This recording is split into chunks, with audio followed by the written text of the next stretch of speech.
किसान भाइयों, आज बात करेंगे हम यहाँ पर कि जून महीने में कौन सी सब्ज़ी हम लगा सकते हैं और किसका मुनाफा हमें ज़्यादा मिलेगा और किससे हमें लाखों की कमाई होने वाली है। सीधे मुद्दे की बात है। और क्या तरीके हैं उस खेती को और अच्छे से कर सकते हैं हम, और ऐसे क्या हमारे पास उपाय हैं ताकि मिर्च, टमाटर और जो भी हमारे हम खेती करने वाले हैं उनमें वायरस ना आए।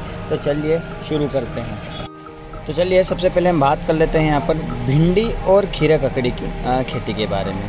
अगर देखा जाए जिनके पास कम जगह है, रकबा कम है खेती का, वो भिंडी और जो हमारी खीरे की खेती भी आसानी से कर सकते हैं, क्योंकि इसमें ज़्यादा जगह की आवश्यकता नहीं पड़ती है।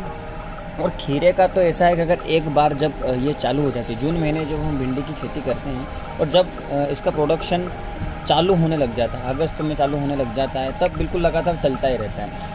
क्योंकि खीरे की तुड़ाई जो रहती है हर 2-3 दिन में आती ही रहती है। और वहीं अगर भिंडी की बात करें तो बरसात के मौसम में भिंडी 60 से 80 रुपये किलो तक बिक जाती है, और वो खीरा रहती है वो कम बिकती है।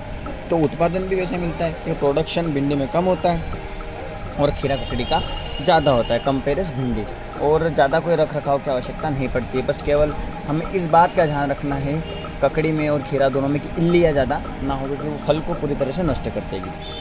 अब आगे बढ़ते हैं। यहाँ पर सब्जी में 3 सब्जियों को मैंने एक इकट्ठा बताया आपको, करेला, लौकी और तोरई।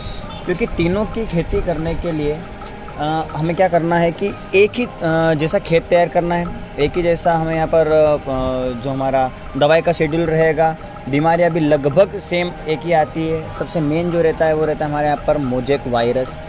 करेला में पीलापन, तरोई में पीलापन, लौकी में पीलापन, बस ये हमारी मेन समस्या होती है। तो ये मैं आपको साथ में समझा देता हूँ कि जो तीनों फसल 40 दिन के अंदर तैयार हो जाती है। इसका मतलब ये है कि आपको 40 दिन के बाद तुड़ाई करना चालू करना पड़ेगा। और सेम इसकी भी जो तुड़ाई रहती है वो थोड़े थोड़े दिनों में आने लग जाती है।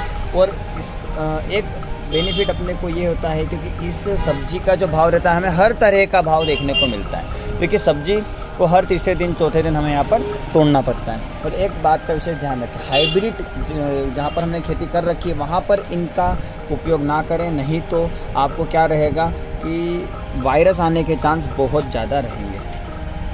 अब आगे बढ़े अगर हम, तो सबसे ज़्यादा नासिक, मध्य प्रदेश और इधर की जाने वाली खेती सबसे ज़्यादा, मतलब वैसे तो सोयाबीन की होती है इधर मध्य प्रदेश में, लेकिन फिर भी अगर इंटीरियर में आप जाओ तो बैंगन, मिर्ची, टमाटर, बैंगन को एक बार और हटा दो तो मिर्च और टमाटर की खेती सबसे ज़्यादा करते हैं। लेकिन अब मैं सजेशन दूंगा उन्हीं लोगों को करने के लिए कि पॉली हाउस में ही आप बैंगन, मिर्ची और टमाटर की खेती करें। क्यों?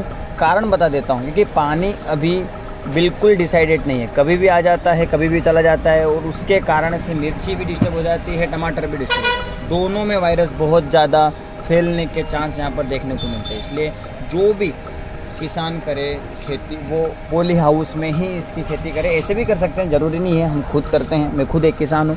लेकिन मिर्च और टमाटर की अगर मैं बात करूँ तो वायरस फ्री बीज भी आने लग चुके हैं, उनका उपयोग हमें यहाँ पर करना है।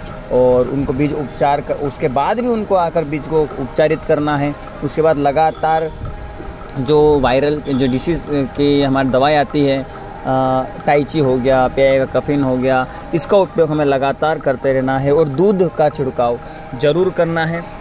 और एक मैं देसी दवाई पहले बता चुका हूँ, उसका उपयोग भी हमें यहाँ पर करना है, जो नीम, काली मिर्च और यहाँ पर पीपल के पत्तों से बनाई गई है, उसका उपयोग भी हमें यहाँ पर करना है। तो ये हो जाएगी हमारे जून के महीने में की जाने वाली खेती, जो सबसे ज़्यादा हमें यहाँ पर लाभ देने वाली है। अगर इन खेती के बारे में अगर आपको डिटेल में जानकारी चाहिए तो मुझे कमेंट बॉक्स में बताना, मैं आपके लिए वीडियो लेकर ज़रूर आऊँगा। तो मिलते हैं अगली वीडियो में और एक नई जानकारी के साथ। जय जवान, जय किसान।